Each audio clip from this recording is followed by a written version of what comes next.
السلام علیکم ورحمۃ اللہ وبرکاتہ۔ الحمد للہ رب العالمین، الصلاۃ والسلام علی سید المرسلین وعلی آلہ واصحابہ اجمعین، اما بعد۔ رب اشرح لی صدری ویسر لی امری واحلل عقدۃ من لسانی یفقہوا قولی۔ ہر قسم کی تعریف، ہر قسم کی حمد اور ثنا صرف اور صرف اللہ رب العزت کے لیے لائق اور زیبا ہے، جو ساری کائنات کا خالق، مالک، مربی اور منتظم ہے۔ درود و سلام ہو انبیاء اکرام پر، خصوصاً نبی مکرم رحمت للعالمین امام الانبیاء محمد صلی اللہ علیہ وسلم پر، اور آپ کے اہل بیت پر، آپ کے اصحاب اکرام پر۔ اس مختصر سے درود و سلام کے بعد معزز سامعین اکرام، آج بھی انشاءاللہ تعالی سورہ کہف کی آیت نمبر 11 سے کلاس رہے گی۔ سورہ کہف نبی مکرم صلی اللہ علیہ وسلم کی وہ حدیث کے مطابق کہ ہر جمعہ اس کے پڑھنے سے ایک جمعہ سے دوسرے جمعہ تک اللہ رب العزت کی طرف سے نور اس کے لیے رہے گا۔ نور سے مراد علم ہوتا ہے، اللہ رب العزت کی نصرت۔ تو ہر جمعہ یاد دہانی اسے پڑھنا، یعنی اس واقعات جو سورہ کہف کے اندر ہے اس کی یاد دہانی سے ہمارے لیے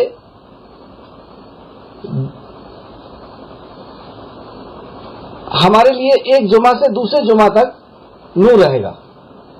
سورہ کہف میں 3 واقعات ہیں۔ ان 3 واقعات میں دیکھنا ہے کہ ہمارے لیے کون سی نصیحت ان واقعات میں ہے، جنہیں ہر جمعے کے دن یاد دہانی کے لیے کہا جا رہا ہے۔ ان 3 واقعات کے اندر کون سی ہمارے لیے نشانیاں، عبرتیں، نصیحتیں اور وصیتیں ہیں۔ پہلا واقعہ اصحاب کہف کا۔ کہف کے اندر جو اللہ رب العزت کے بزرگیدہ بندے، خاص بندے، مومن بندے وہاں پہ آرام فرما تھے۔ دوسرا وہ واقعہ جو موسیٰ علیہ السلام اور خضر کا تھا، اور تیسرا ذوالقرنین کا واقعہ کہ کس طریقے سے ظالموں سے انہوں نے ایک قوم کو بچایا، اور اب تک ان سے یہ دنیا جو ہے ان سے بچی ہوئی ہے۔ تو ان واقعات کے اندر اصل چیز یہی ہے کہ ہمیں اس سے عبرت اور نصیحتیں کیا کیا ملتی ہیں، خوب غور سے ہم پڑھیں، کیونکہ کوئی بھی چیز اللہ رب العزت نے اپنے کلام میں ہماری عبرت اور نصیحت کے ہی نازل کیا ہے۔ تو اس واقعے کے اندر کیا عبرتیں اور نصیحتیں، وصیتیں ہماری دنیا اور آخرت کے لیے ہے، اللہ رب العزت سے دعا ہے کہ اللہ رب العزت ہمیں اس پر تدبر کرنے کی توفیق دے اور اپنے فضل و کرم سے ہمیں اس واقعے کو سمجھا دے۔ تو ہمیں بھی چاہیے کہ ہم ان واقعات کو قرآن کی روشنی میں اور صحیح احادیث کی روشنی میں، صحابہ کے سلف کے، صحابہ کے اقوال کی روشنی میں ہم اس کو سمجھیں، نہ کہ خود ہی اپنی طرف سے کوئی مسئلہ اور کوئی بات نکالیں۔ اور اگر ایسا کرتے ہیں تو یہ بہت بڑا ظلم ہے۔ اللہ رب العزت نے فرمایا تفلحون یفلحون، یعنی ان لفظوں کے کہ یہ فلاح نہیں پا سکتے، یہ کامیاب نہیں ہو سکتے۔ تو ایسی 40 جگہ اس روٹ ورڈ سے جتنے لفظ بنتے ہیں، 40 مقام پر اللہ نے فرمایا کہ یہ لوگ کامیاب نہیں ہو سکتے۔ اس میں 3 جگہ یا 4 جگہ یہ فرمایا کہ یہ لوگ کامیاب نہیں ہو سکتے جو اللہ رب العزت کے اوپر جھوٹ باندھے، یعنی قرآن کی تفسیر اپنی مرضی سے کرے، حدیث کو اپنے طریقے سے، اپنی مرضی کے حساب سے اس کو بیان کرے۔ تو اللہ رب العزت سے میں دعا کرتا ہوں، اور میں آپ سب کے لیے بھی دعا کرتا ہوں کہ اللہ رب العزت ہم سب کو اپنی مرضی سے قرآن و حدیث کو سمجھنے سے ہم سب کو محفوظ رکھے، ہمیں قرآن کو نبی مکرم کی صحیح احادیث اور صحابہ نے جس طریقے سے سمجھا اس طریقے سے سمجھنے کی، اس پر ایمان لانے کی، اسی طرح سے ایمان لانے اور اسی طرح سے عمل کرنے کی توفیق اور رفیق عطا فرمائے، آمین یا رب العالمین۔ پہلا واقعہ آج ہم انشاءاللہ تعالیٰ پورا کمپلیٹ کرنے کی کوشش کریں گے۔ تو اصحاب کہف کا جو واقعہ شروع ہوا تھا، شروع میں اللہ رب العزت نے 4 آیتوں میں اس کو شارٹ میں بتایا اور پھر اس کی تفصیل کے ساتھ بیان فرمایا 2 رکوع کے اندر۔ تو شروع میں اللہ فرماتا ہے اعوذ باللہ من الشیطان الرجیم، بسم اللہ الرحمن الرحیم، ام حسبت ان اصحاب الكهف والرقیم كانوا من آیاتنا عجبا، کیا آپ نے خیال کیا ہے کہ غار اور خطبے والوں ہماری نشانیوں میں سے ایک عجیب نشانی ہے؟ یہ نشانی کوئی اللہ رب العزت کی بڑی نشانی، جبکہ بڑی نشانی تو یہ ہے کہ سورج اور چاند کا بنا دینا، زمین کا بنا دینا اور اس کے مقررہ وقت پر چلا دینا، اور ایسی بڑی بڑی نشانیاں دنیا کے اندر ہیں۔ یہ کوئی بڑی نشانی نہیں کہ کسی کو اللہ رب العزت 300 سال کے لیے سلا دے اور پھر اسے اٹھا دے، تو یہ نشانی کوئی بڑی نشانی نہیں ہے۔ اور پھر اذ اول فتیۃ الی الکہف فقالوا ربنا آتنا من لدنک رحمۃ وہیئ لنا من امرنا رشدا، جب ان نوجوانوں نے غار کی طرف پناہ لی تو انہوں نے کہا اے ہمارے رب ہمیں اپنے پاس سے رحمت دے اور ہمارے لیے ہمارے معاملے میں صحیح رہنمائی فرما۔ تو جو بندہ اللہ رب العزت کا مطیع اور فرمانبردار ہوتا ہے، اللہ پر ایمان والا ہوتا ہے، اس کو کسی اور کے طرف نظر نہیں جاتی۔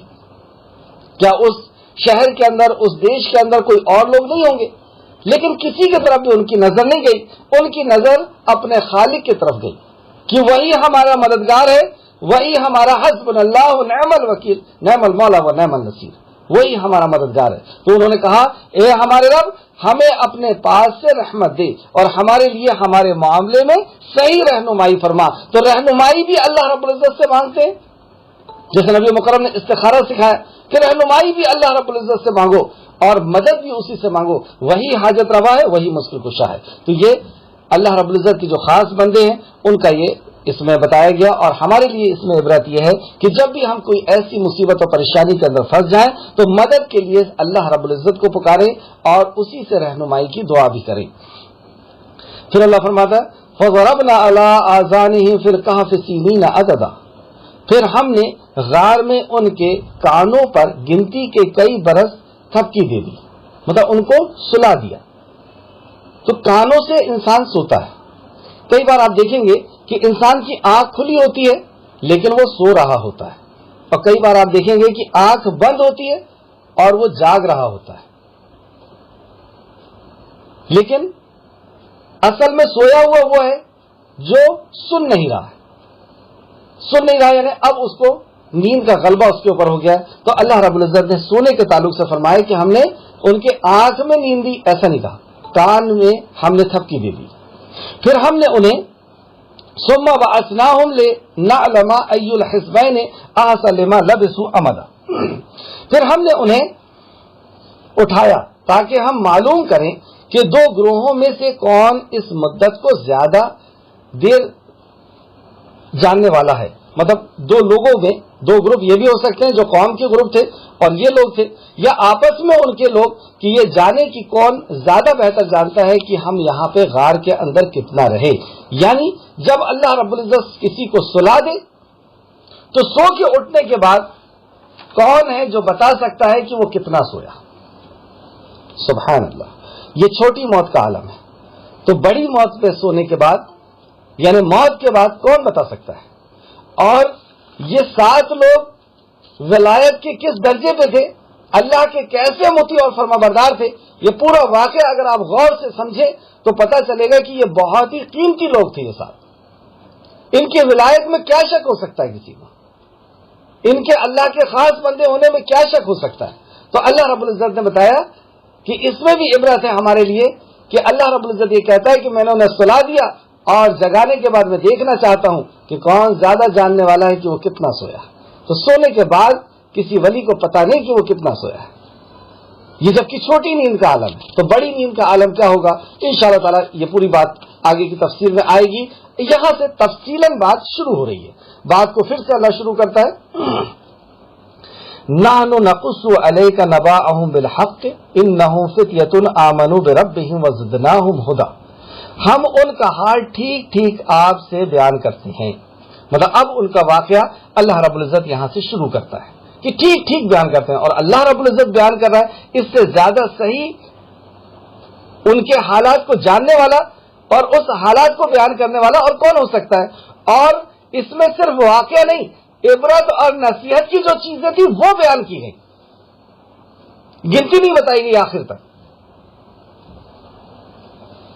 یعنی جنرل نالج کی باتیں نہیں بتائی گئی کہ وہ غار کس شہر میں ہے، کون سے پہاڑ کے اوپر ہے، کدھر اس کا رخ ہے،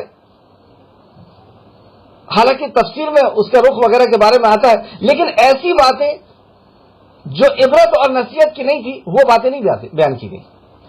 یعنی ایک ایک بات. اور آج ایک بہت پیاری حدیث میں آپ کو بتانے والا ہوں کہ جو بات نبی کریم صلی اللہ علیہ وسلم نے بتائی ہے وہی عبرت اور اللہ نے بتائی ہے وہ عبرت اور نصیحتوں سے بھری ہوئی باتیں ہیں، کوئی بھی بات فضول نہیں. تو ہم اسی لیے قرآن پر ہمیں تدبر کرنا ہے کہ کوئی آیت ہم ایسی نہ سمجھے کہ یہ آیت کا ہم سے کوئی تعلق نہیں ہے. ہر آیت کا ہم سے بہت گہرا تعلق ہے، کیونکہ اللہ نے فرمایا اسے ہمیں تمہارے لیے نازل کیا. تو بہرحال ہم ان کا حال ٹھیک ٹھیک آپ سے بیان کرتے ہیں. بے شک وہ چند نوجوان تھے جو اپنے رب پر ایمان لائے. شہر ہم نے اس کے پہلے پڑھ چکا ہے کہ وہ رومن ایمپائر یعنی روم کا ایک شہر ہے یا دیش ہے، اور دقیانوس وہاں کا ایک بادشاہ تھا. رومی اس کے اوپر حکمران تھے، اور زیادہ تر یہ آتا ہے کہ یہودیوں کا ان کے اوپر غلبہ تھا. اور وہ لوگوں نے جب میلے میں پہنچے تو میلے کے اندر بتوں کے نام پر انہوں نے جانور ذبح کرنا اور ان کی عبادت کرنا شروع کر دی. تو ان پورے دیش میں سے یا پورے شہر میں سے کون لوگوں نے ہدایت قبول کی؟ اللہ نے اشارہ کیا وہ نوجوان تھے. پھر سے دیکھیں، بے شک وہ چند نوجوان تھے جو اپنے رب پر ایمان لائے. تو یہاں سے دو بات پتہ چلی کہ حق کو قبول جلدی نوجوان کرتے ہیں بنسبت بزرگوں کے. تو بوڑھے لوگ جلدی حق کو قبول نہیں کرتے، نوجوان کرتے. ایک بات یہ پتہ چلی. دوسری، ہم اب ہمیں کیا نصیحت ملی کہ ہم اپنے جوانوں کا، جو نوجوان ہماری پیڑھی ہے، مرد ہو یا عورتیں ہوں، یعنی میل ہو یا فیمیل ہو، ہم اپنے نوجوانوں کی تربیت پر نظر رکھیں. یہ ہمارا مستقبل ہے. اگر یہ صحیح ہو گئے تو آپ دیکھیے کہ کیسے انہوں نے بادشاہ ان سے متاثر ہوا اور بادشاہ نے ان کے لیے سخت سزا جو ہے وہ مقرر کی. تو نوجوانوں کا رخ جدھر ہوتا ہے ادھر ہی سارا رخ ہو جاتا ہے. یہی جو ہے ہسٹری سے بھی ہم دیکھ سکتے ہیں، تاریخ اس بات کی گواہ ہے کہ نوجوان نے جدھر رخ کیا ہے ادھر ہی ملک کا رخ ہوا ہے. آج ہم دیکھ لیں کہ ہمارے ملک میں نوجوانوں کا رخ کدھر ہے؟ اکثریت ہمارے نوجوانوں کی یا تو نشے کے اندر ڈوبی ہوئی ہے اور یا پھر فیشن میں ڈوبی ہوئی ہے. کسی بھی کونے میں کچھ نوجوان نشے کی چیز سونگ رہے ہیں اور سگریٹ لے رہے ہیں. فیشن کا یہ حال ہے کہ موٹے سے کپڑے پہن لیے اور اس کو بھی پھاڑ دیے. بھائی کیوں پھاڑ لیے اس کو پیروں سے؟ بھائی فیشن ہے. تو ان کی عقل کا ماتم بنانا ہے کہ اچھے بھلے کپڑے کو پھاڑ دے رہے ہیں اور یہ کہہ رہے ہیں یہ فیشن ہے. کتنی عقل مند ہے. کیا کہاں جا رہی ہے ہماری نوجوان نسلیں؟ اور یہ اس طریقے سے نشے کے عادی رہیں گے تو کیا ہوگا ہمارے ملک کا؟ یہ ہمارا مستقبل ہے.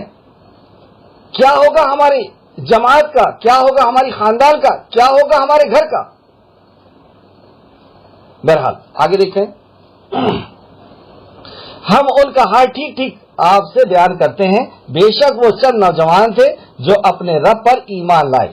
تو ہمیں بھی یہ نوجوان جو پیڑھی ہے، بچیاں اور بچے، ان کے اوپر پوری نظر رکھنا چاہیے کہ ان کی کیا تربیت ہو رہی ہے، کیونکہ یہی ہمارا مستقبل ہے، یہی ہمارا آنے والا وقت ہے.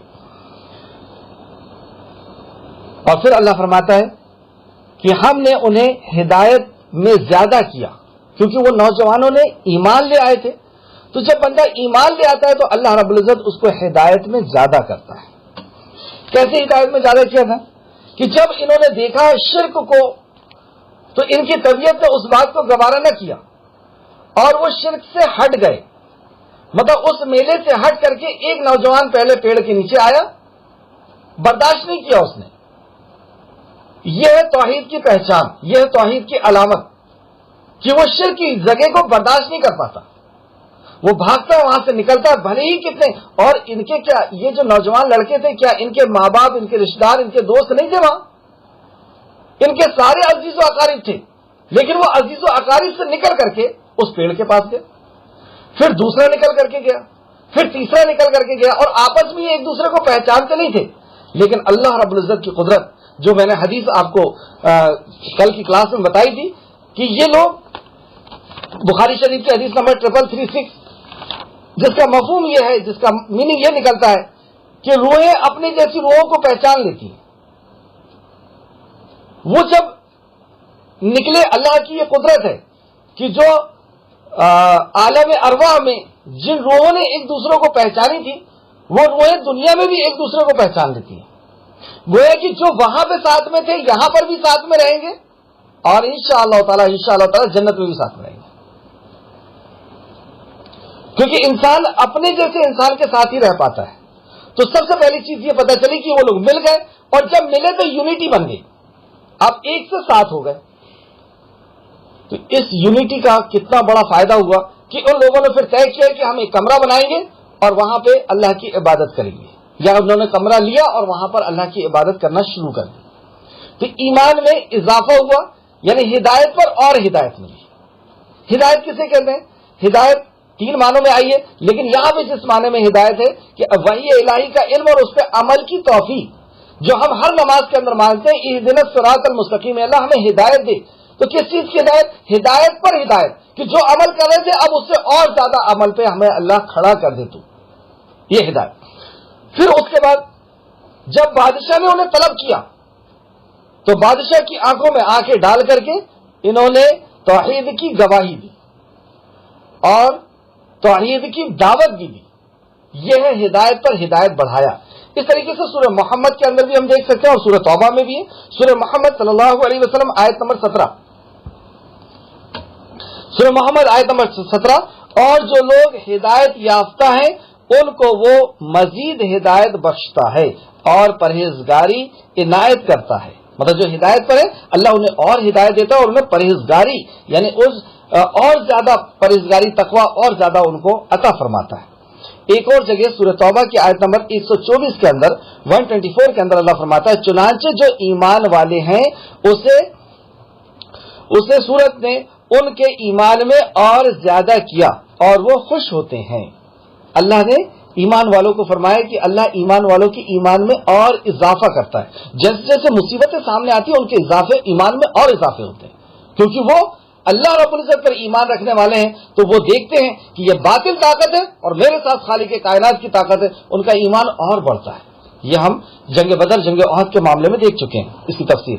ایک اور جگہ دیکھتے ہیں سورہ فتح آیت نمبر 4 کے اندر اللہ فرماتا ہے تاکہ ان کے ایمان میں کے ساتھ اور ایمان بڑھائے. اللہ ان کے ایمان کے ساتھ اور ایمان بڑھائے. یہ ایک بات کی اور دلیل ہے جس میں لوگ اختلاف کرتے ہیں کہ ایمان گھٹتا بڑھتا نہیں ہے. یہ تینوں آیت سے یہ پتا چلا کہ ایمان گھٹتا بڑھتا ہے، اور خاص کر کے آخر آیت سے سورہ صف میں تو بالکل کلیئر ہو گیا کہ ان کے ایمان میں اور اضافہ کرے. تو اللہ رب العزت عام لوگوں کا ایمان جو ہے وہ گھٹاتا بڑھاتا ہے، لیکن انبیاء کا ایمان ہمیشہ بڑھتا رہتا ہے، اور فرشتوں کا ایمان لیبل رہتا ہے، جو دے دیا اللہ نے اتنا ہی رہتا ہے. تو ہم نے انہیں ہدایت میں اور زیادہ کیا. وَرَبَطْنَا عَلَىٰ قُلُوبِهِمْ إِذْ قَامُوا فَقَالُوا رَبُّنَا رَبُّ السَّمَاوَاتِ وَالْأَرْضِ لَن نَّدْعُوَ مِن دُونِهِ إِلَٰهًا لَّقَدْ قُلْنَا إِذًا شَطَطًا. اور ہم نے ان کے دل مضبوط کر دیے. دیکھا ہم نے ہدایت میں ہدایت دی ہے نا، دل اور مضبوط ہو گیا. جب یہ یونٹی بنی اب ان کے دل کو اللہ نے ایک دوسرے سے ملا کر کے مضبوط کر دیا. یہ سب ہم اپنے اوپر لیتے ہوئے چلیں کہ ہمیں بھی اس سے کیا نصیحت ملی کہ ہمیں مل کر کے رہنا. شیطان سب سے زیادہ وار اسی میں کرتا ہے اور اسی سے بہت خوش ہوتا ہے. جب پانی پہ تخت لگاتا ہے اور جب اس کا چیلا آ کر کے بتاتا ہے کہ دو میاں بیوی کے بیچ میں جہاں پہ سب سے زیادہ یونٹی ہونا چاہیے، جو رشتہ سب سے زیادہ ایک دوسرے سے محبت والا ہونا چاہیے اور ایک دوسرے کے اوپر زیادہ یقین کرنے والا ہونا چاہیے، میں نے انہیں کو لڑوا دیا. اب جب یہ دو میاں بیوی لڑ لیے اور ٹوٹ گئے، جدا ہو گئے، تو اولادیں بھی ہو گئی، خاندانیں بھی ہو گئی، رشتہ داریاں بھی ہو گئی.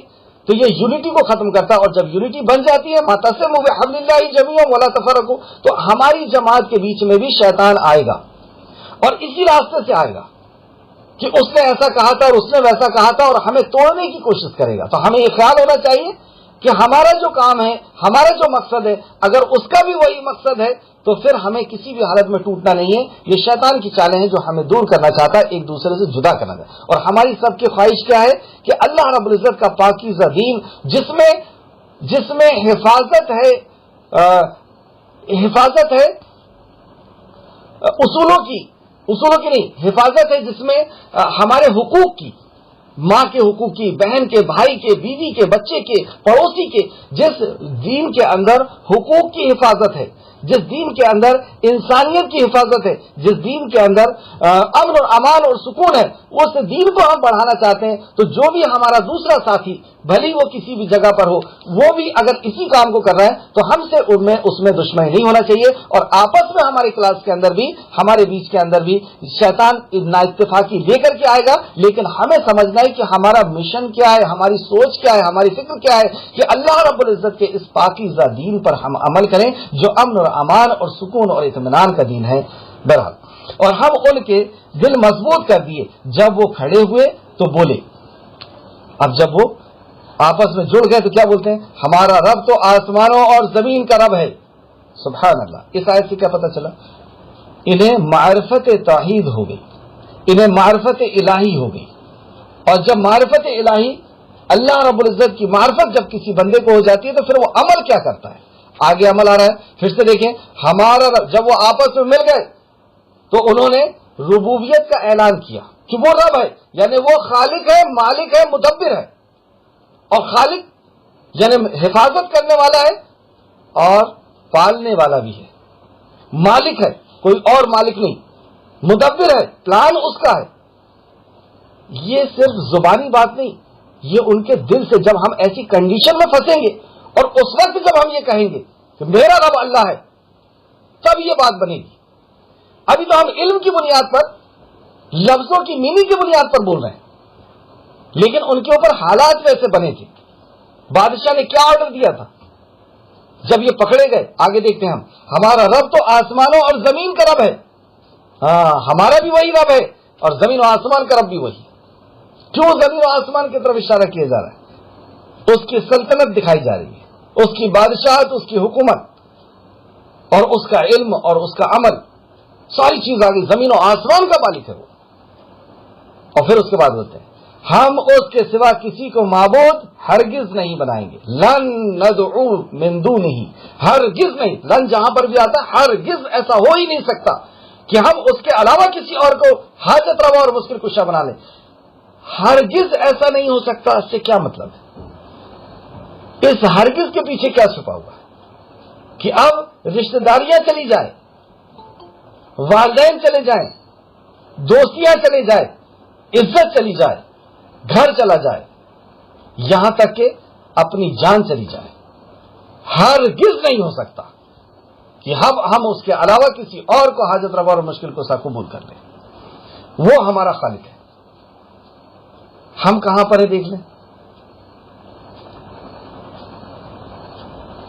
نہ ہم سے وقت چھوٹنے کو تیار ہے، نہ مال چھوٹنے کو تیار ہے.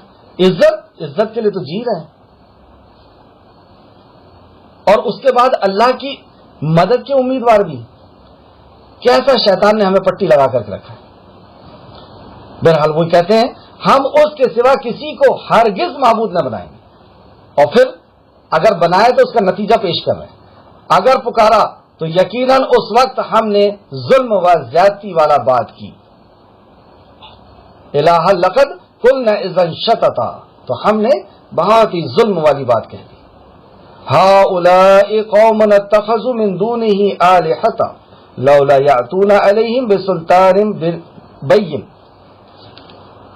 فمن أظلم ممن افترى على الله كذبا. یہ ہماری قوم ہے، انہوں نے اللہ کے سوا الہ بنا لیے ہیں. یہ ہماری قوم ہے جو شرک پر مبتلا ہو گئی ہے. اللہ کے علاوہ جو ساری کائنات کا خالق مالک رازق ہے، اس کے علاوہ انہوں نے الہ بنا لیے ہیں. اس کے علاوہ کسی اور کو انہوں نے حاجت روا مشکل کشا بنا لیا ہے. اس کے علاوہ کسی اور کو انہوں نے اپنی ضرورت کا پورا کرنے والا اور اپنی مصیبتوں کا دور کرنے والا بنا لیا ہے. وہ ان کی عبادت پر واضح دلیل کیوں نہیں پیش کرتے؟ جو یہ شرک کر رہے ہیں، شرک کی کیا دلیل ہے؟ جب باپ دادا کے پاس بھی کوئی دلیل نہیں، تو یہ کیوں نہیں اس کی کوئی واضح دلیل پیش کرتے. پھر اس شخص سے زیادہ ظالم کون ہے جس نے اللہ پر جھوٹ گڑھا. یہ جھوٹ گڑھ رہے ہیں کہ وہ نہیں سنتا، وہ نہیں دیتا، وہ حاجت نہیں پوری کر سکتا، وہ مشکلوں کو دور نہیں کر سکتا، اسی لیے اس کو چھوڑ کر کے کسی اور کے پاس جا رہے. یہ اللہ پر جھوٹ گڑھ رہے ہیں. اور جب مومن سجدہ ریز ہوتا ہے تو کہتا ہے سبحان ربی الاعلی، پاک ہے میرا پروردگار ان عیبوں سے پاک ہے جس عیب کی طرف یہ اشارہ کر رہے ہیں. آیت نمبر 16 وَإِذْ اعْتَزَلْتُمُوهُمْ وَمَا يَعْبُدُونَ إِلَّا اللَّهَ فَأْوُوا إِلَى الْكَهْفِ يَنشُرْ لَكُمْ رَبُّكُم مِّن رَّحْمَتِهِ وَيُحَيِّئْ لَكُم مِّنْ أَمْرِكُم مِّرْفَقًا. اور جب تم ان لوگوں سے اور جن کو وہ اللہ کے سوا عبادت کرتے ہیں ان سے الگ ہو گئے ہو. یہاں تک ہم دیکھیں آیت نمبر 15 تک یہ ہوا کہ بادشاہ کو جب یہ خبر ملی کہ کچھ لوگ ہمارے دین کو، ہمارے زندگی گزارنے کے طریقے کو چھوڑ چکے ہیں، ہمارے معبودوں کو کہتے ہیں یہ نہیں سنتے، نہیں دیکھتے، نہیں کرتے، یہ حاجت روا، یہ مشکل کشا نہیں ہے، تو بادشاہ نے انہیں بلا بھیجا. اب جب یہ بادشاہ کے سامنے آئے تو بادشاہ نے انہیں پوچھا کہ کیا تمہارا دین الگ ہے؟ تو یہ جو بات اوپر بیان ہوئی ہے یہ انہوں نے بیان کر دیا کہ ہمارا رب تو وہ ہے جو زمین و آسمان کا رب ہے، ہم اس کے سوا کسی کو معبود ہرگز نہیں بنائیں گے. کس کو کہہ رہے ہیں؟ بادشاہ کو.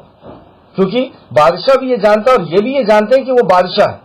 وہ ایک اشارہ کرے گا اور تلواریں ان کے اوپر اتنی چلے گی کہ ان کا پتہ لگانا مشکل ہو جائے گا. یہ بھی جانتے ہیں اس بات کو. اور بادشاہ بھی اپنی پوزیشن کو جانتا ہے، پورا دربار بھرا ہوا ہے. اللہ اکبر. یہ ہے توحید، صرف زبانی نہیں. اور جب یہ ساری باتیں اور ان کی پوری تقریر بادشاہ نے سنا اور دعوت بھی کتنے انداز سے، توحید ربوبیت کی دعوت دی اور پھر توحید عبادت کی بھی کہ وہ ہمارا رب ہے. جب وہ رب ہے تو اس کے علاوہ عبادت کے لائق کوئی کیسے ہو سکتا ہے؟ اور اگر ہم نے ایسا کیا تو یہ تو بہت بڑا ظلم ہو جائے گا. اور یہ ہماری قوم ہے، اب پوری قوم بھی وہاں پر ہے، اس کو بھی دعوت دینا کہ یہ اس رب کو چھوڑ کر کے جو زمین و آسمان کا رب ہے اس کے علاوہ کسی اور کی پوجا کرتے ہیں. دعوت کا اصول بھی بتایا گیا کہ ایسی کنڈیشن میں بھی جب بادشاہ تمہارے سامنے ہو، جیسے ابراہیم علیہ السلام بادشاہ سامنے تھا لیکن دعوت دے رہے ہیں، اور یہ بات کہاں ہو رہی ہے؟ مکہ کے اندر. صحابہ اکرام سن رہے ہیں، نبی مکرم کے اوپر وحی نازل ہو رہی ہے. کیا تربیت ہو رہی تھی صحابہ اکرام کی، اور صحابہ بھی پھر اسی انداز میں ڈٹ گئے. بات ہوئی تو بادشاہ نے حکم دیا کہ انہیں سنسار کر دو، کیونکہ آخر میں آنے والا جب یہ واقعہ ختم ہوگا کہ تم کھانا لینے کے لیے جانا اور چپکے سے جانا، کہیں ایسا نہ ہو کہ کسی کو پتہ چل جائے، ورنہ وہ تمہیں پکڑ لیں گے اور تمہیں سنسار کر دیں گے. یعنی بادشاہ نے حکم دیا تھا کہ انہیں قتل کر دیا جائے، ختم کر دیا جائے، سنسار کر دیا جائے، پھانسی دے دی جائے، جو بھی سمجھ لیں آپ، سنسار کرنا یا ختم کر دیا جائے. پھر بادشاہ نے دیکھیے اللہ رب العزت توحید پرستوں کی کیسی مدد کرتا ہے. پھر بادشاہ نے اعلان جاری کیا کہ نہیں، انہیں کچھ سوچنے کا موقع دیا جائے، کیونکہ بادشاہ کو یہ یقین ہوا، اللہ نے اس کے دماغ میں یہ بات ڈال دی کہ یہ موت کون پسند کرتا ہے؟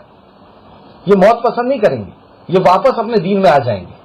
ہمارا ہی ملک ہے، ہمارا ہی شہر ہے، ان کے اوپر پہرے لگا کر کے ان کو چھوڑ دیا جائے اور کچھ موقع دیا جائے.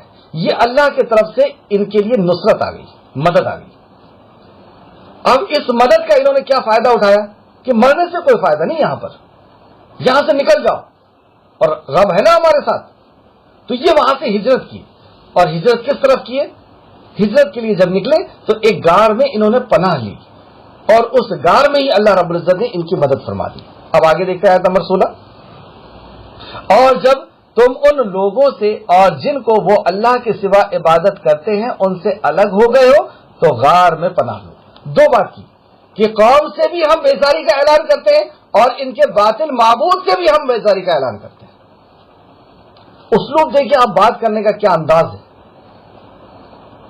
کہ ہم جہاں پہ اپنے باپ دادا، اپنے رشتے دار، اپنے دوست احباب اور جو بھی مشرک ہیں ان سب سے بھی برات کا اعلان، اور جن کی یہ عبادت کرتے ہیں ان سے بھی برات کا اعلان کیا، وہ بھی ہمارا کچھ نہیں کر سکتے، وہ بھی ہمارے حاجت روا اور مشکل کشا نہیں، وہ ہمارا کچھ نہیں بگاڑ سکتے، اور نکل جاؤ یہاں سے. نکل گئے. کہ تمہارا رب، اور اب اس کے بعد کیا کہتے ہیں کہ تمہارا رب اپنی رحمت میں سے تم پر پھیلا دے گا. سبحان اللہ، کہ تمہارا رب اپنی رحمت تم پر پھیلا دے گا. یقین بھی ہے کہ جس رب کی ہم نے توحید کا اقرار کیا ہے اور اس توحید کو بچانے کے لیے، اس دین کو بچانے کے لیے، اس شریعت کو بچانے کے لیے ہم یہاں سے نکل رہے، ہمارا رب ہمیں چھوڑے گا نہیں. ان تنصروا اللہ ینصرکم ویثبت اقدامکم، یہ ہمارے لیے بھی اور قیامت تک آنے والے مسلمان کے لیے اللہ نے وعدہ کیا کہ تم میرے دین کی مدد کرو، میں تمہاری مدد کروں گا. اور جب مومن اپنی بات کو رکھنا شروع کرتا ہے تو وہ پورے یقین کے ساتھ رکھتا ہے کہ میں اس کے دین کا کام کر رہا ہوں، میں اس کی بات پہنچا رہا ہوں، میں اس کی کمپنی کا آدمی ہوں، اور اس کے پاس فائنینس کی کوئی کمی نہیں، اس کے پاس حفاظت کرنے کے لیے، لشکروں کو پہنچانے کے لیے لشکروں کی کوئی کمی نہیں، اور اس کی ذات تو لشکر کی بھی محتاج نہیں، وہ تو کن فیکون کہنے والی شان کی ذات ہے. وہ تو اپنے اشارے سے دنیا کو بناتا اور مٹاتا ہے. میں اس کے لیے کام کرنے والا ہوں. وہ صرف اس سے ڈرے گا، اس کے اصولوں پر چلے گا، دنیا سے وہ نہیں ڈرتا. کیونکہ جو ایک رب کو جان لیتا ہے اور وہ اس سے ڈر جاتا ہے، پھر وہ دنیا کا ڈر اس کے دل سے نکل. یہ دیکھیں، اب ایمان اصل میں خوف کی ضد ہے. باطل معبودوں سے خوف کی ضد ہے ایمان.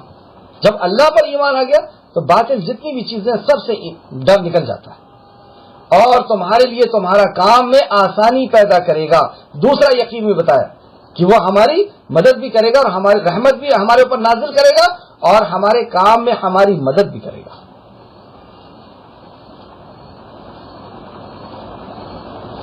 انہیں اسباب پر نہیں، اللہ رب العزت کی ذات پر یقین تھا.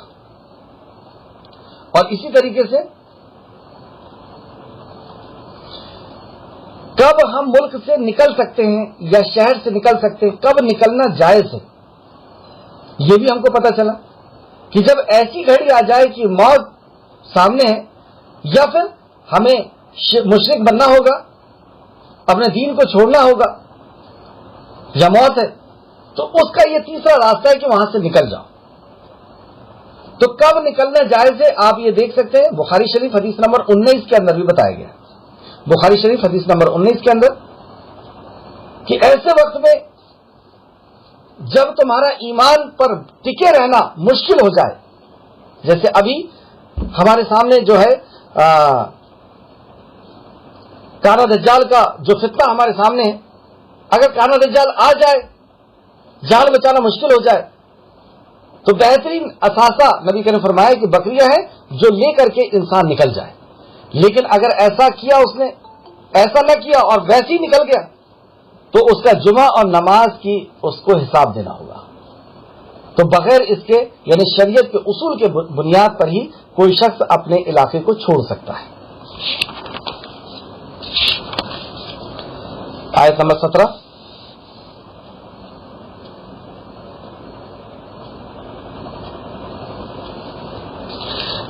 یہ نکلنے کے تعلق سے جو بات تھی کہ یہ لوگ نکل کر کے غار میں گئے تھے، ہمارے ساتھ میں بھی ایسا موقع اگر آیا کہ ہماری زندگی کے اندر اگر کانا دجال آ جاتا ہے، تو نبی مکرم نے فرمایا کہ پہلے تو اس کا مقابلہ نہیں کرنا ہے. ماں عائشہ صدیقہ کو جب روتے ہوئے دیکھا تو ظاہر سی بات ہے کہ ماں عائشہ ڈر رہی ہے کہ اتنا بڑا فتنہ، اور اس فتنے میں ہم ثابت قدم کیسے رہ پائیں گے. تو نبی مکرم نے اس ڈر کو کس انداز میں ختم کیا کہ عائشہ، اگر میں زندہ رہا، میرے وقت میں اگر وہ آیا تو میں تم سب کے لیے کافی ہو جاؤں گا، اور میرے بعد آیا تو یاد رکھنا تمہارا رب کانا نہیں ہے اور وہ کانا ہے. یعنی وہ رب نہیں ہے، وہ تمہیں کچھ نہیں کر سکتا. کس چیز کا ڈر؟ جب مومن اس کے سامنے کھڑا ہوگا تو اس کے ماتھے کو پڑھ کر کے کہے گا کہ تو کافر ہے. وہ کہے گا میں رب ہوں، وہ کہے گا میرا رب کانا نہیں ہے. وہ اس کو کاٹ دے گا، پھر زندہ کرے گا، کہے گا اب مانتا ہے کہ نہیں مانتا. وہ کہے گا کہ اب مجھے یقین ہو گیا کہ رسول کریم صلی اللہ علیہ وسلم نے جو فرمایا تھا تو وہی ہے کہ تو مار کر کے زندہ کرے گا. پھر مارنا چاہے گا. نبی رحمت صلی اللہ علیہ وسلم نے فرمایا اس کے جسم کو مضبوط بنا دیا جائے گا، مضبوط دھاتو کا بنے گا، اور اس کو مارنے کی کوشش کرے گا، وہ مار نہیں پائے گا، اس کا پیر پکڑ کے پھینکے گا، اس کی جو جہنم میں جائے گا وہ اصل میں جنت میں جائے گا، اور جو اس کی جنت میں جائے گا اصل میں وہ جہنم میں جائے گا۔ ڈر کس کا؟ کیا کر لے گا کانا دجال ہمارا؟ شیطان کا جال مکڑی کی جال سے بھی کمزور۔ ہمیں ڈرنا اس بات سے ہے کہ ہم ایمان والے ہیں یا نہیں، اور اگر ہم ایمان والے ہیں تو پھر کانا دجال کا کیا ڈر؟ ہاں، اس کا مقابلہ کرنے سے نبی مکرم نے منع کیا تو جائیں گے نہیں اس کے سامنے، لیکن اگر مقابلہ ہو گیا تو وہ ہمارا کچھ نہیں کر سکتا، وہ اس کی جہنم میں ڈالے گا۔ اصل میں میرا رب نے اس کو جنت بنا دیا۔ یہ ایک واقعہ تھا۔ دوسرا یہ کہ اب مکہ کے اندر یہ بات ہو رہی ہے آخری دور میں، اب نبی رحمت صلی اللہ علیہ وسلم ہجرت کرنے والے ہیں، تو نبی مکرم نے بھی ہجرت اسی وقت کی جب آپ کی جان کے لیے خطرہ ہو گیا، اور لوگوں نے ان کے جو پارلیمنٹ تھا دارالندوہ، وہاں پر جو میٹنگ ہوئی تھی اور طے ہوا تھا کہ ان کو اس طریقے سے ہلاک کر دینا ہے، تب نبی کریم صلی اللہ علیہ وسلم کے اوپر وحی آئی تھی کہ اب آپ کو مکہ چھوڑ کر کے نکلنا ہے۔ تو آپ بھی غار ثور میں جا کر کے رکے تھے، اور اللہ رب العزت نے وہاں پر آپ کی اسی طریقے سے مدد فرمائی تھی، جس کو ہم دیکھ سکتے ہیں۔ امام بخاری نے اس کے روایت کیا ہے، اور سورہ توبہ کے اندر بھی اس کا ذکر ہے، بخاری شریف حدیث نمبر 3653۔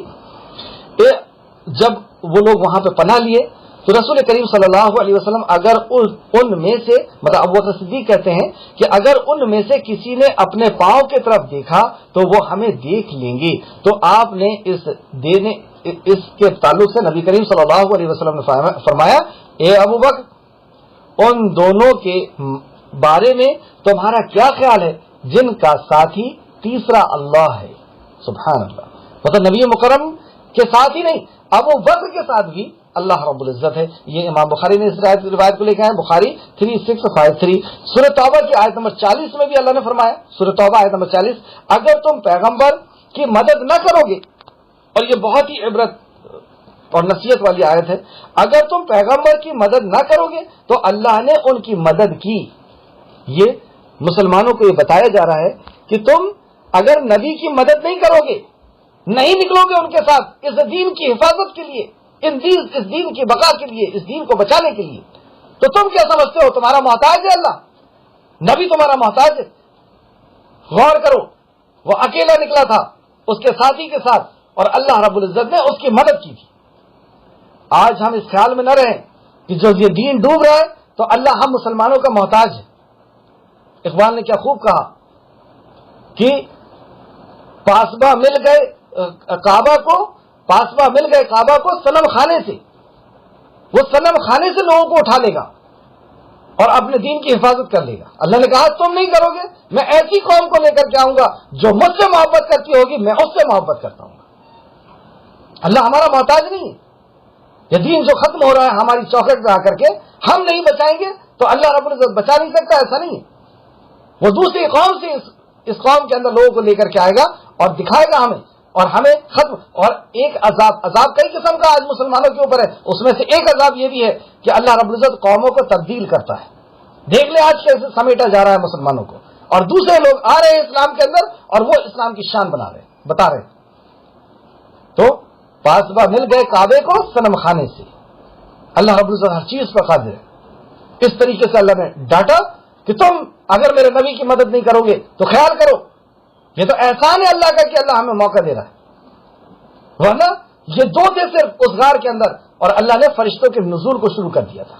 آگے فرماتا ہے جب ان کا کافروں نے نکال دیا تھا، جب ان دو کو کافروں نے نکال دیا تھا، وہ دو میں سے دوسرے تھے، جب وہ دونوں غار ثور میں تھے، اس وقت پیغمبر اپنے رفیق، سبحان اللہ، نبی مکرم کے صحابی کو ہم صحابی کہتے ہیں، لیکن اللہ رب العزت نے کہا کہ وہ تمہارا رفیق، یعنی وہ تمہارا ساتھی۔ تو صحابی کا لقب ابو بکر صدیق کو اللہ نے دیا، فرمایا اور وہ تمہارا رفیق کو تسلی دے رہا تھا، مطلب نبی مکرم اپنے رفیق کو تسلی دے رہا تھا کہ غم نہ کر، اللہ ہمارے ساتھ ہے۔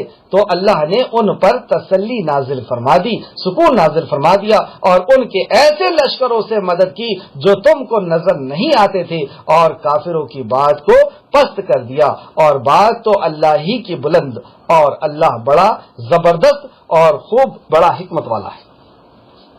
یہ ہے اللہ۔ تو یہ غار کا ایک واقعہ تھا جو اصحاب کہف کا بھی تھا، نبی کریم صلی اللہ علیہ وسلم کا بھی، اور آخر زمانے میں بھی جو لوگ آئیں گے وہ بھی اللہ ان کی بھی مدد کرے گا اور آج بھی ہماری مدد کرے گا۔ آیت نمبر 17، وَتَرَى الشَّمْسَ إِذَا طَلَعَتْ تَزَاوَرُ عَنْ كَهْفِهِمْ ذَاتَ الْيَمِينِ وَإِذَا غَرَبَتْ تَقْرِضُهُمْ ذَاتَ الشِّمَالِ وَهُمْ فِي فَجْوَةٍ مِّنْهُ ذَلِكَ مِنْ آيَاتِ اللَّهِ مَنْ يَهْدِ اللَّهُ فَهُوَ الْمُهْتَدِ وَمَنْ يُضْلِلْ فَلَنْ تَجِدَ لَهُ وَلِيًّا مُرْشِدًا۔ اور آپ سورج کو دیکھیں گے جب وہ طلوع ہوتا ہے تو ان کے غار کے داہنے طرف ہو جاتا ہے، اور جب غروب ہوتا ہے تو ان کے بائیں طرف کترا جاتا ہے، اور وہ اس غار کی کھلی جگہ میں تھی۔ مطلب وہ غار کو اللہ رب العزت نے ایسی جگہ ان کی رہنمائی کی، ایسی جگہ ان کو پہنچا دیا اللہ رب العزت نے، ایسی غار تھی وہ، میں ہو سکے تو اس کا فوٹو آپ کے پاس پہنچاؤں گا انشاءاللہ تعالی، کہ وہ ایسی بنی ہوئی تھی کہ سورج کہیں سے بھی نکلتا تھا تو اس کی روشنی ان کے اوپر نہیں آ پاتی تھی، اس کا دہانہ، اس کا دروازہ ایسی جگہ پر تھا، اور اس طریقے سے وہ بنی ہوئی تھی اللہ رب العزت کی طرف سے ہی، اور بیچ میں سے وہ کھلی تھی، کشادہ تھی، تو سورج کی روشنی، ابن عباس فرماتے ہیں کہ اگر سورج کی روشنی ان کے اوپر پڑتی تو ان کے جسموں کو، ان کے کپڑوں کو جلا دیتی، تو اللہ رب العزت نے ان کی سورج کی روشنی پڑنے نہیں دیا ان کے اوپر، یعنی ایسی جگہ ان کی رہنمائی فرمائی کہ جہاں پہ وہ محفوظ تھی۔ پھر اللہ کی نشانیوں میں سے ہے، مطلب یہ بھی اللہ رب العزت کی نشانیوں میں سے بھی وہ غار تھی، جسے اللہ ہدایت دے تو وہی ہدایت یافتہ ہے، تو ان کی ہدایت وہاں تک پہنچانے کی اللہ رب العزت نے دی تھی، اور جسے وہ گمراہ کر دے تو آپ اس کے لیے ہرگز کوئی رہنما دوست نہیں پائیں گے۔ بے شک اللہ جسے ہدایت نہ دے، جسے اللہ گمراہ کر دے، اسے کوئی بھی ہدایت نہیں دے سکتا۔ آیت نمبر 18، وَتَحْسَبُوهُمْ أَيْقَاظًا وَهُمْ رُقُودٌ وَتَحْسَبُوهُمْ أَيْقَاظًا وَهُمْ رُقُودٌ وَنُقَلِّبُهُمْ ذَاتَ الْيَمِينِ وَذَاتَ الشِّمَالِ وَقَلْبُهُمْ بَاسِطٌ ذِرَاعَيْهِ بِالْوَصِيدِ لَوِ اطَّلَعْتَ عَلَيْهِمْ لَوَلَّيْتَ مِنْهُمْ فِرَارًا وَلَا مُلِعْتَ مِنْهُمْ رُعْبًا۔ اور آپ انہیں جاگتے ہوئے خیال کریں گے حالانکہ وہ سوئے ہوئے تھے، اور ہم ان کے دائیں طرف اور بائیں طرف کروٹ دلا رہے تھے۔ سبحان اللہ۔ تو یہ لوگ سو رہے تھے، لیکن نبی مکرم کو اللہ رب العزت بتاتا ہے کہ اگر تم اس کو دیکھتے تو محسوس کرتے کہ وہ جاگ رہے ہیں، یعنی ان کی آنکھیں کھلی ہوئی تھی۔ تفسیر میں آتا ہے کہ ان کی آنکھیں کھلی ہوئی تھی، اور ان کو کروٹ دلا رہا تھا، وہ جو ہمیں کروٹ دلاتا ہے جب ہم سو جاتے ہیں تو ہمیں اللہ رب العزت کروٹ دلاتا ہے۔ اچھا کروٹ کیوں دلایا جاتا ہے؟ کیونکہ اگر کروٹ نہ دلایا جاتا تو ابن عباس فرماتے ہیں کہ زمین ان کو کھا جاتی، یعنی بیڈ سول ہو جاتا، تو اللہ رب العزت انہیں کروٹ دلا رہا تھا، تو اس سے یہ ہوا کہ اس زمین کے جو دمک وغیرہ تھی یا جو کیڑے مکوڑے تھے وہ سب ان کے قریب نہیں آ رہے تھے، اور یہ باقاعدہ وہاں پہ کروٹ لے رہے تھے، اور اس طریقے سے ان کے جسم کی اللہ رب العزت حفاظت کر رہا تھا، اور ہم ان کے دائیں طرف اور بائیں طرف کروٹ دلا رہے تھے، اور ان کا کتا غار کے دہانے پر اپنے دونوں بازو پھیلائے ہوئے تھا۔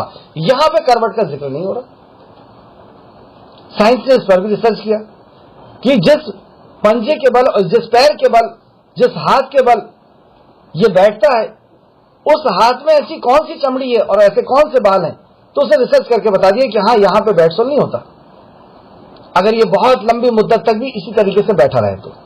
خیر وہ ایک الگ بات ہے کہ اللہ رب العزت جس کو جیسا چاہے ویسا رکھ لے، بغیر کروٹ کے بھی اللہ رب العزت ان کو ویسا بھی رکھ سکتا تھا، یہ اللہ کی قدرت ہے۔ یہاں پہ ایک بہت عظیم بات پتہ چلی کہ ان کا کتا داہنے پر بیٹھا ہوا تھا، یعنی غار کے باہر براندے میں کہہ لیجئے یا دروازے کے اوپر کہہ لیجئے، اندر نہیں تھا۔ اندر رہنا یہ شریعت کے خلاف ہے۔ بخاری شریف حدیث نمبر 5960، نبی رحمت صلی اللہ علیہ وسلم نے فرمایا فرشتے اس گھر میں داخل نہیں ہوتے جس گھر کے اندر کتا ہوتا ہے۔ تو اس آیت میں بھی بتایا گیا کہ کتا باہر تھا۔ روایت میں آتا ہے کہ یہ 7 میں سے کسی ایک کا شکاری کتا تھا۔ ان سب باتوں کو چھوڑے، جو میرے ذہن میں بات آئی اور تفسیر ابن کثیر کے حوالے سے آئی کہ نیک لوگوں کی صحبت کا یہ نتیجہ ہے کہ اللہ نے اس کتے کا ذکر قرآن میں کر دیا اور اسے بھی 300 سال کے لیے سلا دیا. اللہ اکبر. یہ ہے نیک لوگوں کی صحبت کا اثر کہ کتا بھی ان کی صحبت میں رہ کر کے اس کا بھی شمار قرآن میں ہو گیا. اس سے ہمیں کیا نصیحت ملی کہ ہر حال میں ہمیں نیک لوگوں کی صحبت رکھنا ہے. اس کی مثال اس طرح دی گئی کہ عطر فروش کا نبی مکرم نے مثال, عطر فروش کے پاس اگر کوئی بیٹھے گا تو وہ خریدے نہ خریدے اس کے پاس سے بھی خوشبو آنے لگے گی. یہ ہوتا ہے ایک مومن, کیونکہ مومن عالم بھی ہوتا ہے, علم والا ہوتا ہے, تو اس کے ساتھ رہ کر کے علم کی بو آپ کے اندر بھی آنے لگے گی. اور اگر کسی لوہار کے پاس بیٹھیں گے تو ہم وہ لوہاری کا کام کرے نہ کرے ہمارے کپڑے بھی جل جائیں گے اس چنگاری سے. تو اچھے لوگوں کی سنگت کا یہاں پہ ہم کو فائدہ پتہ چلا. اور آگے دیکھتے ہیں, اگر آپ انہیں جھانک کر دیکھتے تو ان سے ضرور بھاگ نکلتے, پیٹ پھیرتے اور آپ ان کے رعب میں بھر جاتے. مطلب انہیں کوئی بھی اگر دیکھتا تو پیٹ دکھا کر کے بھاگتا اور اس کے رعب سے وہ بھر پڑتا. اللہ اکبر. یہ ہے اللہ رب العزت اپنے بندوں کی حفاظت اس طرح کرتا ہے. صرف ساتھ ہیں, غار کے اندر باہر کتے بیٹھا ہوا ہے اور اللہ رب العزت نے ان کا رعب ایسا ڈال دیا. کیا یہ جب وہاں سے بھاگے تھے اور غار میں پناہ لی تھی تو بادشاہ نے کیا ڈھونڈوایا نہیں تھا ان کو؟ بہت لوگ ڈھونڈنے نکلے تھے ان کو. گورنمنٹ تھی اس کی, بادشاہ تھی اس کی, اور اس کے ہاتھ سے نکل جانا شکاری کے ہاتھ سے شکار نکل جانا کتنی بڑی بے عزتی والی بات تھی کہ اس کی آنکھوں میں آنکھیں ملا کر کے ان 7 لوگوں نے توحید کی دعوت دی تھی اور ان کے معبود کو باطل قرار دیا تھا اور کہا تھا کہ ہم تمہیں بھی چھوڑتے ہیں اور تمہارے باطل معبودوں کو بھی چھوڑتے ہیں. کتنی بڑی بے عزتی تھی اس کی, اور اس کی سلطنت سے یہ نکل گئے تھے. کیا اس نے ڈھونڈا نہیں تھا؟ تفسیر ابن کثیر جلد نمبر 3 صفحہ نمبر 173 سے اور آگے تک آپ دیکھ سکتے ہیں, اس کے پہلے بھی کہ اس نے ڈھونڈوایا, اس کے آدمی نکلے. لیکن اللہ رب العزت کیا کہتا ہے کہ میرے بندے ہیں یہ, میں ان کی حفاظت کے لیے کافی. سوئے ہوئے کا روب ڈال دیا اللہ نے. ہم 40% جاگتا ہوا مسلمان ہندوستان میں گھوم رہا ہے. اصل میں یہ جاگا ہوا ہے نہیں اور سویا بھی نہیں, مردہ ہے یہ. تو غور کر لیں آپ. اللہ ماشاءاللہ, ہر کسی کو میں نہیں کہہ رہا, ورنہ اللہ کی قدرت تو اس وقت بھی تھی اور آج بھی رہے گی. جب ابراہیم علیہ السلام کو آگ میں ڈالا گیا تھا, بادشاہ کی نظروں سے نظریں ملا کر کے جب انہوں نے دعوت پیش کی تھی, نبی کریم صلی اللہ علیہ وسلم نے کفار مکہ کو جب دعوت دی تھی, مشرکین مکہ کو دعوت دی تھی, اس وقت بھی وہی اللہ تھا. جنگ بدر, جنگ احد میں اور غار ثور میں, اور وہ 313 کے لیے, اور وہ 2 موسیٰ علیہ السلام کے لیے اور ہارون علیہ السلام کے لیے مصر میں بادشاہ فرعون کے سامنے. جو اللہ تھا آج بھی وہی اللہ ہے. الحی القیوم لا تاخذہ سنۃ ولا نوم, اسے اونگ اور نیند نہیں آتی, وہ ہمیشہ سے اور ہمیشہ رہنے والا ہے. ہمیں ویسا ہونا ہوگا, ہمارے اندر ویسا ایمان ہونا ہوگا. ہمیں اگر سوئے بھی رہیں گے تو اللہ رب العزت ہمارے دشمنوں کے دشمن, یعنی جو انسانیت کے دشمن ہیں, جو شراب, جوا, مرڈر, چوری کو عام کر دینا چاہتے ہیں, جو عورتوں کی عزت کو نیلام کر دینا چاہتے ہیں, روڈ پہ لے آنا چاہتے ہیں, جو اولادوں کو پیٹ کے اندر مروا دینا چاہتے ہیں, جو ظلم کا بازار گرم کرنا چاہتے ہیں, ان کے خلاف ان امن پسندوں کی, اس مومنوں کی اللہ رب العزت حفاظت کے لیے آج بھی کافی ہے. آگے دیکھیں, اگر آپ انہیں جھانک کر دیکھتے تو ان کے ضرور بھاگ نکلتے, پیٹ پھیر لیتے اور آپ ان کے رعب میں بھر پڑتے. یہ ہے اللہ رب العزت کی قدرت. آیت نمبر 19, وَكَذَلِكَ بَعَثْنَا لِيَتَسَاءَلُوا بَيْنَهُمْ قَالَ قَائِلٌ مِّنْهُمْ كَمْ لَبِثْتُمْ قَالُوا لَبِثْنَا يَوْمًا أَوْ بَعْضَ يَوْمٍ قَالُوا رَبُّكُمْ أَعْلَمُ بِمَا لَبِثْتُمْ فَابْعَثُوا أَحْدَاكُمْ بِوَارِقِكُمْ هَٰذِهِ إِلَى الْمَدِينَةِ فَلْيَنظُرْ أَيُّهَا أَزْكَىٰ طَعَامًا فَلْيَأْتِيكُمْ بِرِزْقٍ مِّنْهُ وَلْيَتَلَطَّفْ وَلَا يُشْعِرَنَّ بِكُمْ أَحَدًا. اور اس طرح ہم نے انہیں جگایا تاکہ وہ آپس میں ایک دوسرے سے سوال کریں. ان میں سے ایک کہنے والے نے کہا, تم کتنا ٹھہرے. ایک کہنے والے نے کہا تم، یہ جمع کا صیغہ، یعنی 3 سے زیادہ تھے، تو ایک نے 3 سے زیادہ جو تھے ان سے کہا کہ تم یہاں کتنا رہے. وہ بولے ہم 1 دن یا دن کا کچھ حصہ. کیوں ایسا کہہ رہے ہیں؟ ولی ہے نہیں تو ولی بھی اگر سو گئے، کیونکہ یہ صبح کے ٹائم میں داخل ہوئے تھے اور جب انہیں جگایا گیا تو عصر کا وقت تھا، تو یہ کہتے ہیں 1 دن یا دن کا کچھ حصہ. تو ولی جب سو گئے تو انہیں پتا نہیں کہ کتنا سوئے، اور نیند جو ہے یہ چھوٹی موت ہے اور بڑی موت ہے. تو جب سونے کے بعد پتا نہیں چلا ولی کو کہ کتنا سوئے، کتنے 100 سال کہنا تھا نا، کئی سال سوئے ہیں، کیلنڈر نہیں تھا، چلو ٹھیک ہے کئی سال سوئے ہیں، یہ تو کہتے ہیں کیا کہتے ہیں 1 دن یا دن کا کچھ حصہ. اس طریقے سے ایک انبیاء سورہ بقرہ کے اندر ہم پڑھ کر کے آ چکے ہیں کہ جب اللہ رب العزت نے انہیں اٹھایا 100 سال بعد، تو وہ کیا کہتے ہیں 1 دن یا دن کا کچھ حصہ. انہیں تو موت کے بعد اٹھایا تھا، وہاں موت کا لفظ ہے، یہاں سونے کا لفظ ہے، تو 1 دن یا دن کا کچھ حصہ. پھر بولے تمہارا رب خوب جانتا ہے جتنی دیر تم ٹھہرے رہے. تو انہیں میں سے ایک نے کہا کہ اس بات سے کوئی لینا دینا نہیں کتنا سوئے ہیں، ہمارا رب بہتر جانتا ہے ہم کتنا سوئے ہیں، چھوڑو اس بات کو. چنانچہ اب تم اپنے یہ چاندی دے کر اپنے ایک آدمی شہر کی طرف بھیجو. مطلب چاندی کا سکہ، اس ٹائم کا درہم، اس ٹائم کی کرنسی، وہ لے کر کے جاؤ تم شہر کی طرف. اب شہر کی طرف جانے کے لیے منصوبہ بتایا جا رہا ہے، پلاننگ بتائی جا رہی ہے کس طریقے سے تم جاؤ گے، کیونکہ دیش تمہارا دشمن ہے، گورنمنٹ تمہاری دشمن ہے، کیسے رہو گے تم ان کے بیچ میں. ایک ایک چیز کی رہنمائی ہمارا خالق کر رہا ہے واقعی. اور اس کلام سے جو دور ہو جائے واقعی اس کی تقدیر جو ہے وہ برباد ہو گیا وہ شخص جو اللہ کے کلام سے دور ہو گیا، اس نعمت سے جو دور ہو گیا. تو اللہ فرماتا ہے دے کر اپنے ایک آدمی کو شہر کی طرف بھیجا. اور پھر کہتا ہے کیسے جانا ہوگا، ایسی جگہ میں جہاں پہ تمہاری جان کو خطرہ ہے ایمان کی وجہ سے.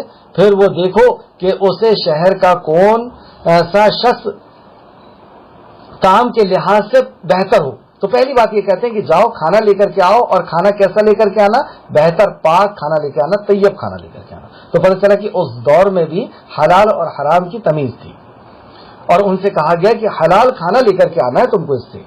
اور تو وہ اس میں سے تمہارے لیے کچھ کھانا لے آئے اور خوب نرمی سے بات کرے.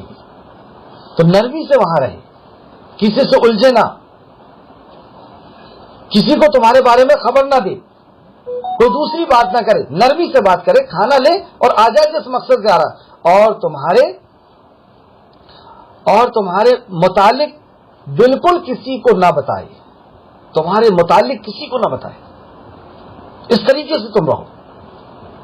تو تمہاری جو لوگ ہیں، جو 7 لوگ ہیں، انہیں بس پتا ہے. اب تم جاؤ اپنا مقصد پورا کرو، لوٹ کر کے آؤ. حلال بازار تو ہے، حلال چیز لے کے آؤ. تو ہمارے سامنے بھی بازار لگے ہوئے، ہم بھی بزنس کرنے جاتے ہیں. حلال کام کریں اور چپ چاپ لوٹ کر کے آ جائیں، کسی کو بھی اور تمہارے متعلق بالکل کسی کو خبر نہ ہو. لیکن یہ اس دور کے لیے بات تھی. ہمارے لیے آرٹیکل نمبر 25 اجازت دیا ہمیں کہ ہم اپنے طریقے سے رہ سکتے ہیں، اپنے مذہب پر رہ سکتے ہیں، اپنے مذہب کا پرچار پرسار بھی کر سکتے ہیں اور اپنے مذہب پر پریکٹس بھی کر سکتے ہیں. آرٹیکل نمبر 25 آپ ہمارے سمویدھان کا دیکھ سکتے ہیں. تو ہمیں آزادی، لیکن وہاں آزادی نہیں تھی. آگے دیکھتے ہیں آیت نمبر 19 اور 20 کے اندر فرماتا انہم ان یظہروا علیکم یرجموکم او یعیدکم فی ملتہم ولن تفلحوا اذا ابدا. بلا شبہ اگر وہ تم پر مطلع ہو گئے، یعنی تسلط انہوں نے پا لیا، تو تمہیں رجم کر دیں گے یا تمہیں اپنے دین پر لوٹا لیں گے. کتنی پیاری بات کی. اگر تم پکڑا گئے تو یہ ہوگا، 2 چیز ہوگی، یا تو تم رجم کر دیے جاؤ گے یا تمہیں دین پر واپس لوٹا لیا جائے گا. جو ایسے حالات میں گزر رہے اس آیتوں سے وہ نصیحت اور وصیت حاصل کر لیں.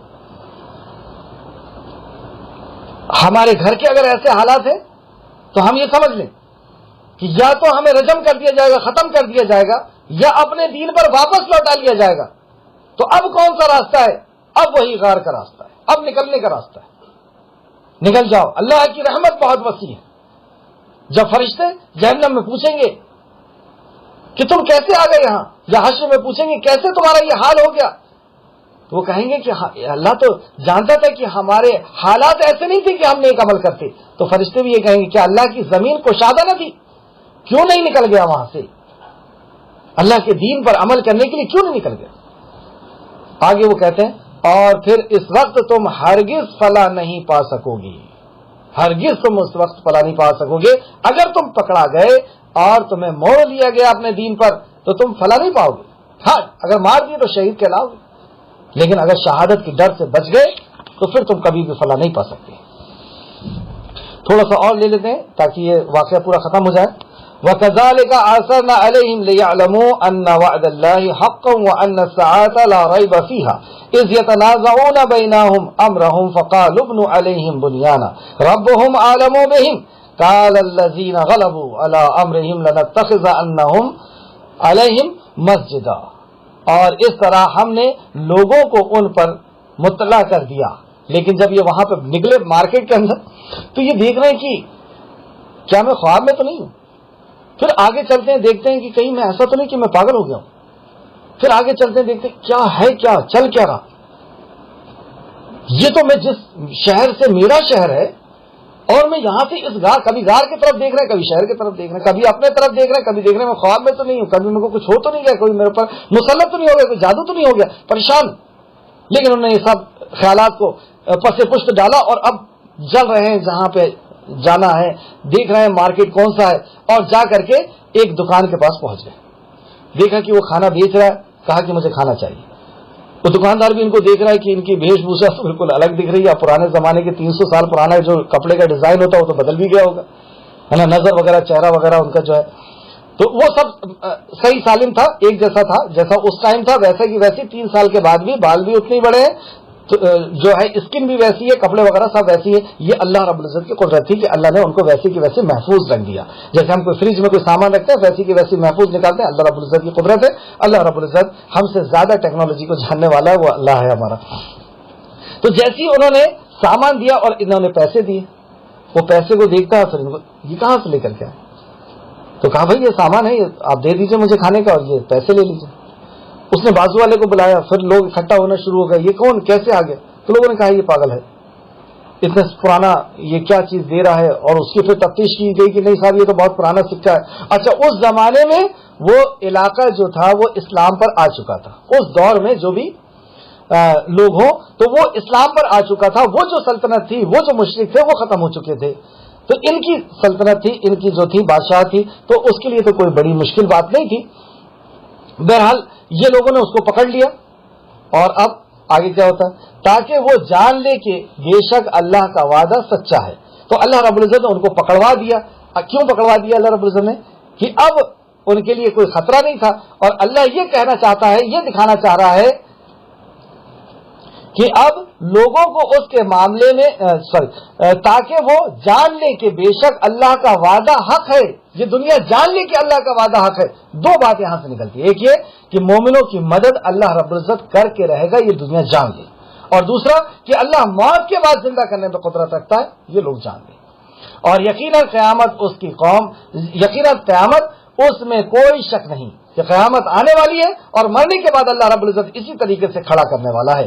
جب لوگوں کو ان کے معاملے میں باہم جھگڑ رہے تھے تو انہوں نے کہا ان پر ایک عمارت بنا دو، ان کا رب انہیں بہتر جانتا ہے. تو کچھ لوگوں نے کہا کہ ایک عمارت بنا لو، یعنی یہاں سے دیوار اٹھا دو اور ان کو ان کے حال پہ چھوڑ دیا جائے. یہ اللہ کے نیک بندے تھے. تو وہاں پہ ایک روایت میں یہ آتا ہے کہ بادشاہ کو پتا چلا، بادشاہ بھی آیا، ان سے ملا، گلے وغیرہ ملا اور اس غفا کے اندر ان کو دیکھا وغیرہ اور نکل گیا. پھر دوسرے میں یہ بھی آتا ہے کہ وہ غار کے اندر گئے اور اس کے بعد کوئی خبر نہیں ہے کہ کیا ہوا. مطلب تاریخ اس بات سے ناشنا ہے، نہیں جانتی تاریخ کہ اس کے بعد کیا ہوا، کتنے سال وہ رہے، کیسے رہے، کیا ہوا کیا نہیں ہوا. بہرحال اس میں یہ کہا گیا کہ یہاں پہ دیوار اٹھا دو اور اس کو ایک بلڈنگ بنا کر کے چھوڑ دیا جائے ایک یادداشت کے حساب سے.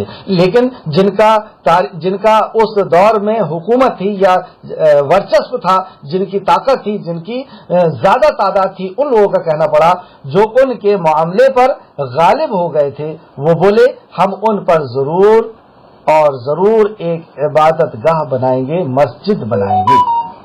تو یہ اکثریت کا گمراہی کی طرف حال ہوا کرتا ہے. تو انہوں نے مسجد کا وہاں پہ کہا، جبکہ مسجد بنانے کے تعلق سے، غار میں مسجد بنانے کے تعلق سے یہ شریعت کے بالکل خلاف ہے. نبی کریم صلی اللہ علیہ وسلم نے فرمایا اللہ تعالیٰ یہود اور نصارہ پر لعنت فرمائے، انہوں نے اپنے انبیاء و صالحین کی قبروں پر مسجدیں بنا لی تھیں. اسے بخاری نے روایت کیا، بخاری شریف حدیث نمبر 1390، مسلم شریف حدیث نمبر 529. تو میں ایسا انہوں نے کیا. ایک آخر آیت رہ گئی ہے، سَيَقُولُونَ ثَلَاثَةٌ رَابِعُهُمْ كَلْبُهُمْ وَيَقُولُونَ خَمْسَةٌ سَادِسُهُمْ كَلْبُهُمْ رَجْمًا بِالْغَيْبِ وَيَقُولُونَ سَبْعَةٌ وَثَامِنُهُمْ كَلْبُهُمْ قُلْ رَبِّي أَعْلَمُ بِعِدَّتِهِمْ مَا يَعْلَمُهُمْ إِلَّا قَلِيلٌ فَلَا تُمَارِ فِيهِمْ إِلَّا مِرَاءً ظَاهِرًا وَلَا تَسْتَفْتِ فِيهِمْ مِنْهُمْ أَحَدًا. ان قریب کچھ لوگ کہیں گے وہ 3 ہے، ان کا چوتھا ان کا کتا ہے. کچھ لوگ کہیں گے وہ 3 ہے، چوتھا ان کا کتا ہے، اور کچھ لوگ کہیں گے وہ 5 ہے اور چھٹا ان کا کتا ہے. بن دیکھے پتھر مار رہے ہیں. یہ 2 گروپ کو اللہ نے کہا کہ یہ بن دیکھے پتھر مار رہے ہیں، اٹکل کی بات کر رہے ہیں، اندازے کی بات، خیالات کی بات کر رہے ہیں. کون سے 2 گروپ؟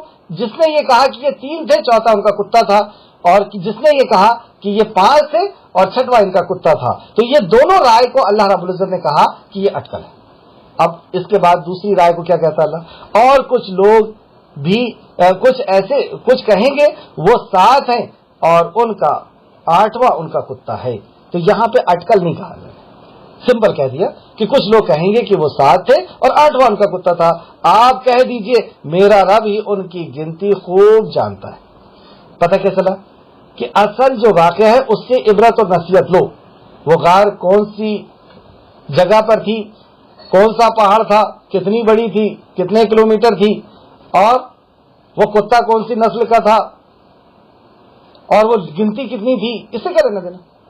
اصل جو عبرت اور نصیحت والی بات ہے وہ لینا ہے کہ یہ گئے کیوں تھے اور اللہ نے کیسی مدد کی ان کی، اور کیسی ان کی یونٹی. جو بھی چیزیں ہم کو آخذ کرنا وہاں سے ہم کو لینا، یہ گنتی سے کیا لینا دینا. تو اللہ رب العزت نے پہلے تو ڈاٹا، آپ کہہ دیجئے میرا رب ہی ان کی گنتی کو خوب سے واقف ہے. بہت تھوڑے لوگ ہیں ان کے حالات کو جاننے والے. تو بہت تھوڑے لوگ ہیں جو ان حالات کو جانتے ہیں. ان تھوڑے لوگوں میں بھی ہوں اور آج آپ بھی ہو جائیں گے. دلیل اس طرح ابن جریر نے حضرت ابن عباس رضی اللہ عنہ کی روایت بیان کی ہے کہ وہ فرماتے تھے کہ میں ان تھوڑے لوگوں میں شامل ہوں. ابن عباس کیا فرماتے تھے؟ ان تھوڑے لوگوں میں شامل ہوں جو ان کی تعداد کو جانتے ہیں. ان تعداد کو جانتے ہیں. ان کی تعداد 7 تھی. ان کی تعداد 7 تھی. حضرت ابن عباس رضی اللہ عنہ تک یہ تمام سند یعنی راوی سند صحیح ہے کہ ان کی تعداد 7 تھی، اور یہ تعداد اس کے مطابق ہے جو ہم قبل از بیان کر چکے ہیں. تو یہ ہے تفسیر الطبری کے حوالے سے، تفسیر ابن کثیر نے بیان کیا، تفسیر الطبری جلد نمبر 15 اور صفحہ نمبر 282.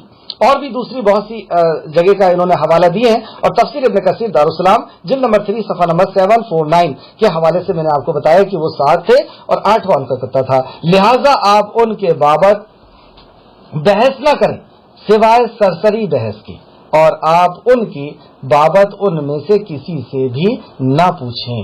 مطلب تعداد سے بات کرنے کی کوئی ضرورت نہیں ہے.